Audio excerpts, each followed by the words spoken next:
Convicted murderer Brendan Banfield will spend the rest of his life behind bars with no chance of ever getting out. His sentencing today comes months after a jury found him guilty in the 2023 deaths of his wife and a stranger.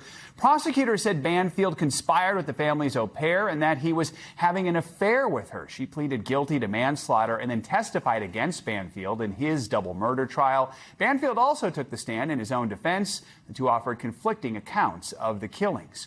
Drew Wilder from our NBC station in Washington, D.C. is outside the courthouse in Fairfax, Virginia, and joins us now. So Drew, Banfield spoke during his sentencing hearing today. What did he have to say?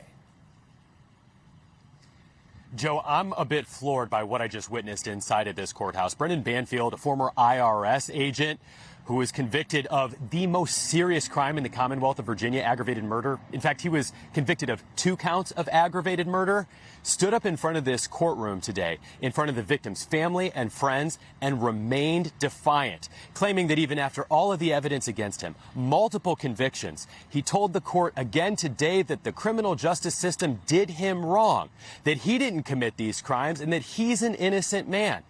Look, he addressed the court for about 12 minutes today, and it took about 10 minutes before he even mentioned his wife in any substantive matter.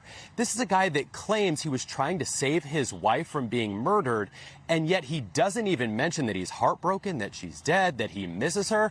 Don't you think somebody who was wrongfully convicted of their own wife's murder would show a little bit of emotion in the courtroom today? Take a listen to what he said just a couple of hours ago. I was found guilty of a crime that I did not commit.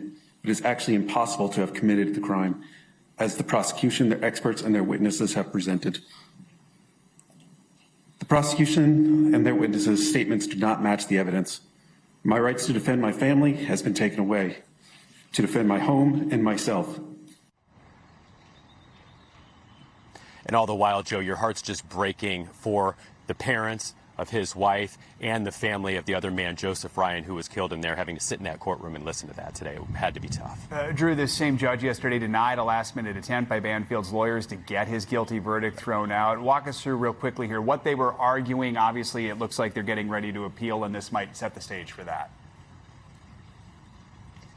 Right. So his defense attorney yesterday claimed that the prosecutors made 3 errors at his trial. This was maybe one of the shortest motion hearings that I've ever witnessed. The prosecution didn't even make any oral argument against it, and the judge shot it down in about 18 minutes. But he did have an appellate attorney assigned to him today. He has 30 days to file for an appeal. It would probably be 3 to 4 months before anything really moves forward on an appeal, Joe. All right. Drew Wilder reporting from Virginia. Drew, thank you so much. We thank you for watching. And remember, stay updated on breaking news and top stories on the NBC News app or watch live on our YouTube channel.